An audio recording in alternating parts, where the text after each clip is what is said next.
Hai, perkenalkan nama aku Sabila Salam Ramadan dengan NIM C0D021034.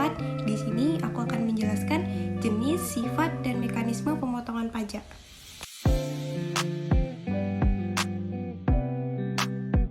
Sekarang saya akan menjelaskan jenis-jenis pajak yang ada di Indonesia. Kita bisa kategorikan menjadi 3 kelompok besar. Yang pertama, kalau kita lihat dari cara uang pajak masuk ke kas negara, maka ada 2 jenis pajak, yaitu pajak langsung dan pajak tidak langsung.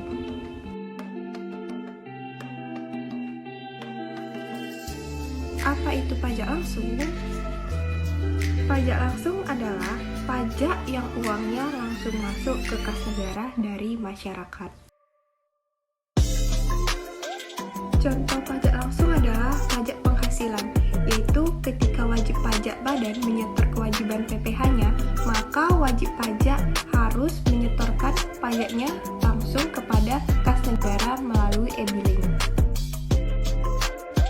Yang kedua, pajak tidak langsung, yaitu pajak yang uangnya tidak secara langsung masuk ke kas negara. Contohnya, pajak pertambahan nilai.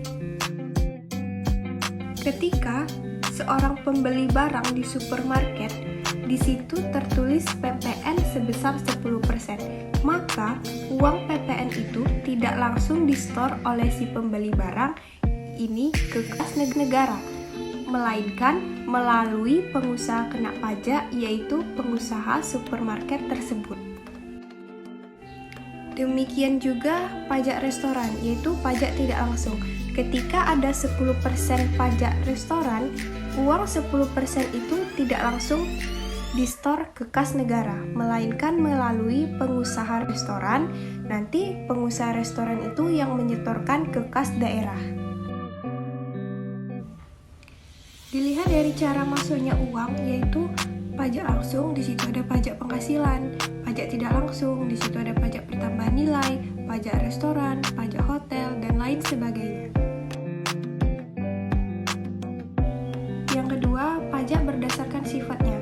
Pajak berdasarkan sifatnya dibagi menjadi 2 jenis, yaitu yang pertama pajak subjektif dan yang kedua pajak objektif. Pajak subjektif yaitu namanya subjek yang difokuskan, yang dilihat adalah subjeknya. Ada subjek pajak luar negeri, contohnya orang Singapura yang datang ke Indonesia, memberikan jasa dan tinggal di Indonesia, dan katakanlah hanya tinggal 10 hari.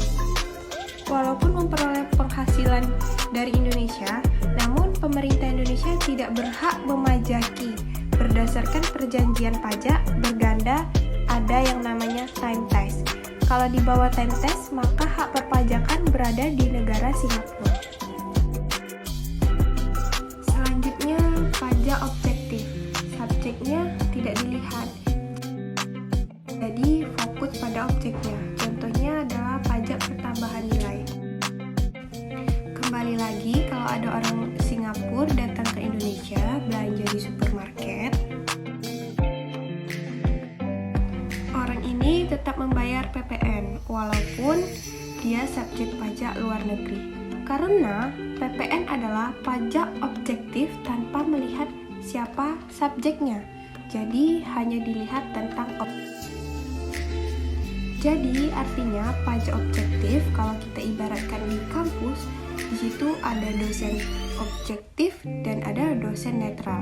Artinya siapapun itu tetap terkena pajak. Yang ketiga, di sini ada jenis, sifat, dan mekanisme pemotongan pajak. Di sini kita membahas apa sih itu PPh pasal 21, yaitu pajak atas penghasilan berupa gaji, upah, honor, tunjangan, dan pembayaran lain dengan nama dalam bentuk apapun sehubungan dengan pekerjaan atau jabatan, jasa, kegiatan yang dilakukan oleh orang pribadi subjek pajak dalam negeri. Kemudian selanjutnya dasar hukum PPh pasal 21. Di sini ada 2. Yang pertama, Undang-Undang PPh nomor 36 tahun 2008, dan yang kedua Peraturan Direktur Jenderal Pajak nomor per 16 PJ 2016 tanggal 29 September 2016. Siapa saja sih yang terlibat dalam mekanisme pasal 21? Di sini kita akan membahasnya bersama-sama. Yang pertama adalah pemotongan pajak. Siapa saja sih pemotongan pajak? Yang pertama adalah pemberi kerja, yang kedua adalah bendahara atau pemegang kas pemerintah, yang ketiga dana pensiun, BPJS, tenaga kerja, dan lain sebagainya. Yang keempat ada OP atau badan yang melakukan usaha dan melakukan pembayaran berupa gaji, honor, free atau bonus, dan pembayaran lain sehubungan dengan pekerjaan. Dan yang kelima adalah penyelenggara kegiatan termasuk badan pemerintah, organisasi yang melakukan pembayaran honor, hadiah, penghargaan dalam bentuk apapun.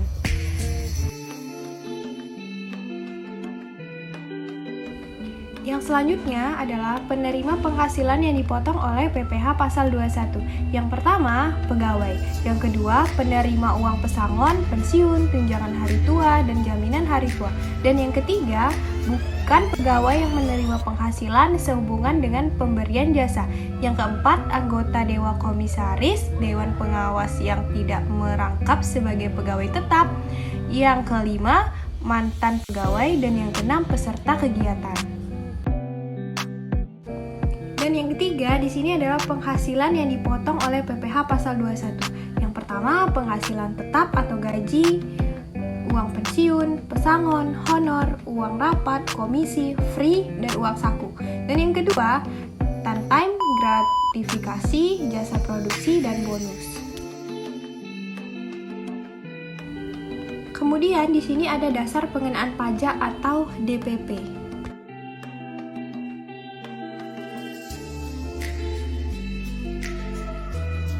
Dan yang selanjutnya adalah dasar pengenaan pajak PPh pasal 21. Yang pertama adalah penghasilan kena pajak yang berlaku bagi pegawai tetap, penerimaan pensiun berkala, pegawai tidak tetap yang dibayar bulanan lebih dari 4,5 juta per bulan. Dan yang kedua adalah time gratifikasi, jasa produksi, dan bonus.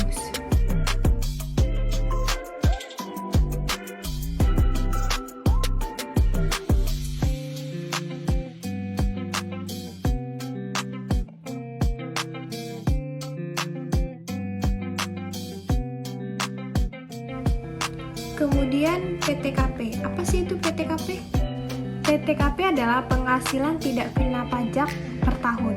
Yang pertama itu adalah 54 juta untuk diri wajib pajak orang pribadi.